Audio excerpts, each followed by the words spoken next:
Hello la team, on espère que vous allez bien. Aujourd'hui, on se retrouve pour la vidéo des 10 histoires paranormales qui sont racontées, mais on ne sait pas si c'est réel. Balance l'intro. Hello la team, on espère que vous allez bien. Mira esa nena la que va bajando. Me gusta el cortejito que le está dando. Conmigo ella se escapó. Peligrosa como Milo. Mira esa nena la que va bajando. N'oubliez pas de Likez, commentez et abonnez-vous. Bon visionnage. C'est parti pour la première histoire.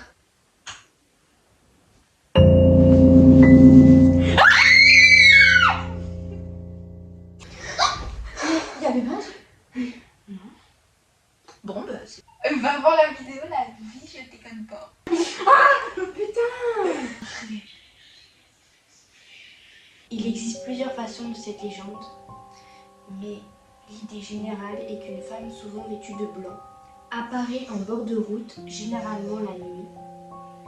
Elle est souvent décrite comme étant en quête d'aide, mais ce qu'on ignore, c'est que cette dame blanche est censée être le fantôme d'une femme morte dans un accident de voiture, cherchant à venger sa mère ou à attirer des voyageurs pour les entraîner dans sa chute. Certains disent qu'ils l'ont vue sur les routes, particulièrement dangereuses.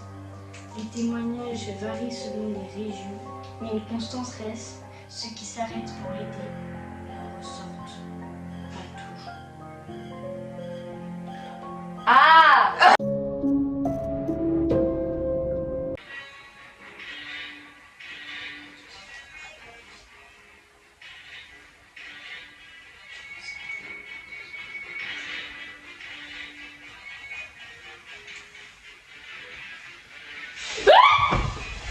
Donc je vais vous parler de la poupée Annabelle, qui est l'une des poupées les plus célèbres, mais aussi l'une des plus courtes. C'est une histoire qui a inspiré plusieurs films, mais elle est basée sur des faits réels. L'histoire commence en 1970 aux États-Unis. Une fille reçoit une poupée en tissu d'allure innocente, cadeau de la part de sa mère. Très vite, les choses étranges commencent à se produire.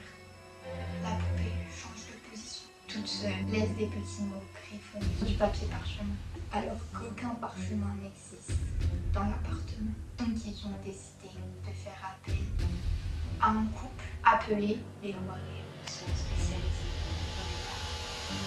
Ils concluent qu'elle est possédée par une fille de 7 ans, morte avant dans la maison.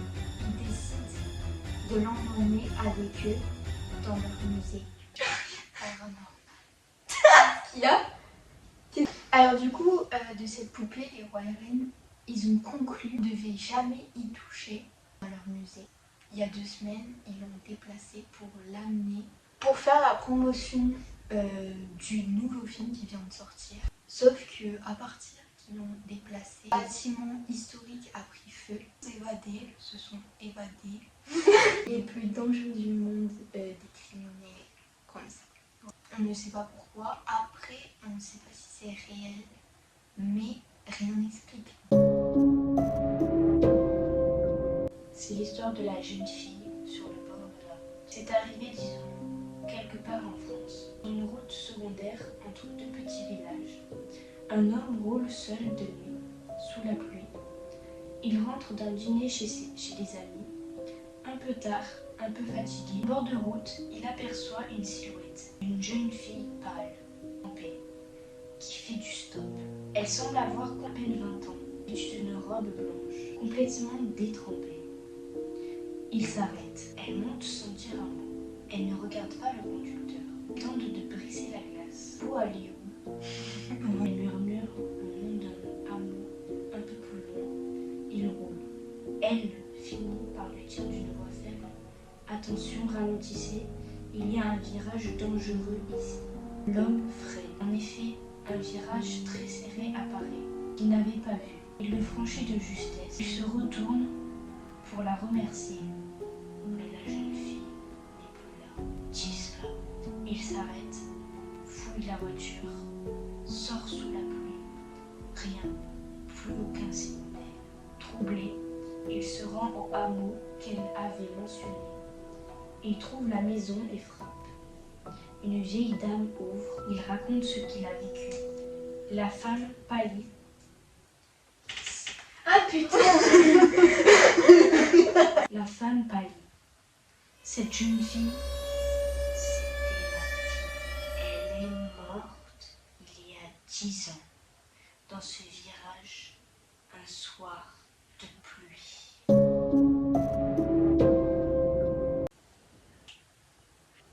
Putain. Déjà, quand je vais dire le prénom, je vais le mettre ici parce que j'ai pas envie de le dire.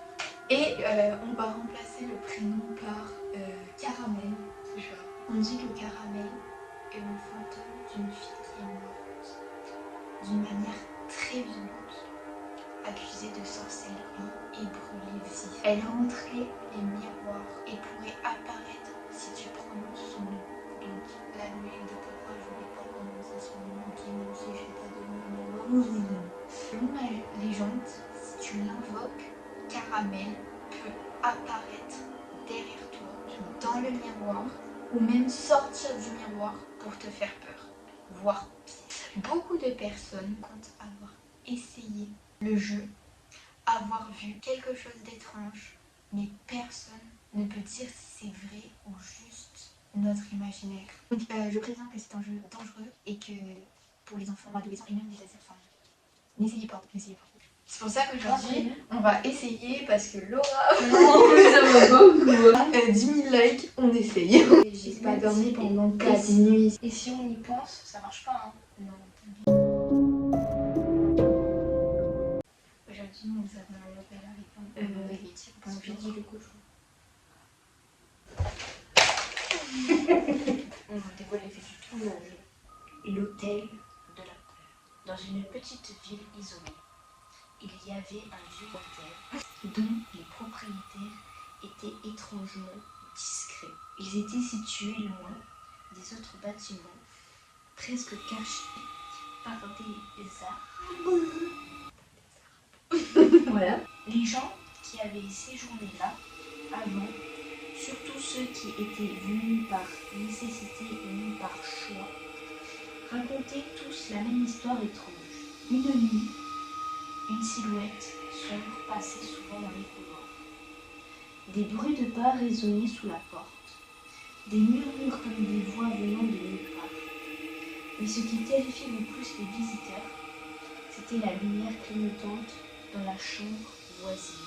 Un jour, un groupe de voyageurs arriva sans savoir à quoi ils allaient s'attendre. Le réceptionniste leur donna les clés, mais avant qu'ils ne partent, il leur dit dans un mur presque inaudible, ne jamais ouvrir la porte 3B. Même si vous avez l'impression d'entendre des pleurs ou des voix, n'ouvrez jamais cette porte. Curieux, ils décidèrent d'ignorer cet avertissement. Quand la nuit tomba, ils commencèrent à entendre des bruits étranges. Des coups sur les murs, des chuchotements derrière la porte. Les plus audacieux d'entre eux, une femme du rue. Toi? Non, c'est 25. Elle s'approcha lentement de la porte 3B, tourna la poignée et ouvrit. Ce qu'elle découvrit la laissa sans voix. La chambre 3B était parfaitement propre, mais l'atmosphère y était glacialement froide. Les murs étaient couverts de photos des anciens clients de l'hôtel. Mais il y avait une photo qu'elle n'avait jamais vue, celle d'un homme assis dans un fauteuil, les yeux vides. Juste derrière lui, on pouvait apercevoir une ombre noire massive, indistincte, mais qui semblait presque vivante. C'était une vision qu'elle n'oublia jamais. Elle referma la porte précipitamment, mais en s'éloignant, elle entendit les pleurs d'un bébé venant de l'intérieur. À partir de ce moment-là, toute la nuit fut remplie de sons et de bruits bizarres, jusqu'au matin où les voyageurs décidèrent de fuir. Le lendemain, ils découvrirent que la chambre 3B n'existait tout simplement pas. Aucun panneau, aucun numéro. C'était comme si la chambre n'avait jamais été là.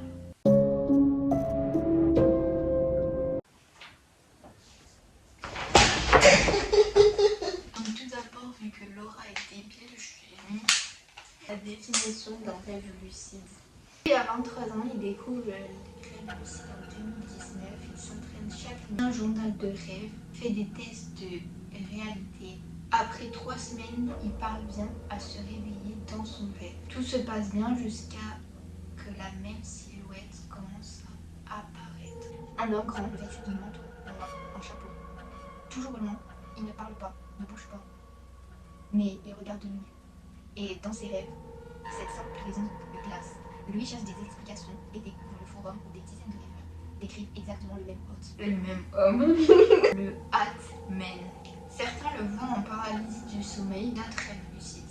Toujours vêtu de noir, toujours silencieux et parfois il voit après leur rêverie brièvement dans un coin de la jusqu'à qu'un soir il lui parle. Tu sais que tu ne dors plus, n'est-ce pas? Cette nuit-là, Louis tente de se réveiller.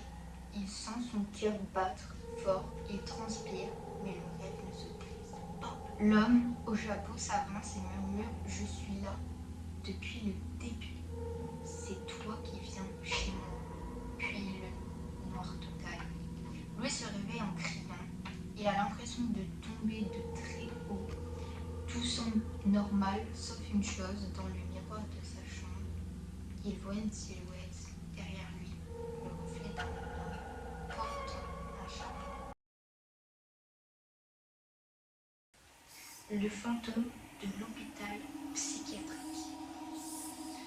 Dans beaucoup de villes, il existe des histoires sur des anciens hôpitaux psychiatriques abandonnés où des phénomènes inexpliqués se produiraient encore.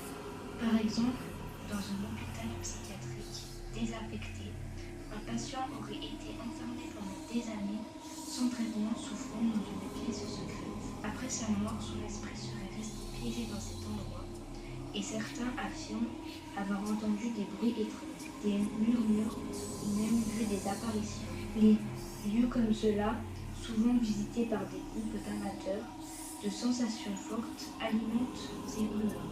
Mais qui peut dire si ce sont simplement des hallucinations ou c'est quelque chose de surnaturel qui cachait réellement dans ces lieux? 8. Les catacombes de Paris. Ah là, bienvenue dans les catacombes, mais derrière les murs de crâne et les légendes touristiques se cachent des histoires bien plus créées au XVIIIe siècle. Été interdite au public depuis les années 80. Certains passionnés, appelés cataphiles, pleurent les galeries illégales. Beaucoup racontent des expériences troublantes, sensations de présence, chuchotements dans le noir, apparitions de silhouettes dans les tunnels bloqués. Certains explorateurs tombent parfois sur des cercles rituels, restes de sacrifices animaux. Un jour, un homme a tenté de découvrir les catacombes en filmant avec une caméra. Mais aujourd'hui, nous n'avons aucune trace, aucune identité de la personne en question. Nous avons retrouvé la caméra.